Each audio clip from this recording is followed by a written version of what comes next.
if you would like to see more videos like this, then don't forget to leave this video a big thumbs up. Also, by clicking the thumbs up icon.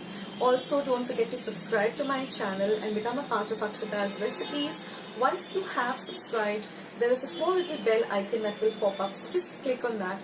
That way, whenever I put up a new recipe or a new video, you get a message for the same. So on that note, I'll say bye and I'll catch you in my next video sooner than you think. This is Akshita saying bye, take care, stay healthy, stay fit, be kind and loving to one another. So till we meet again, bye.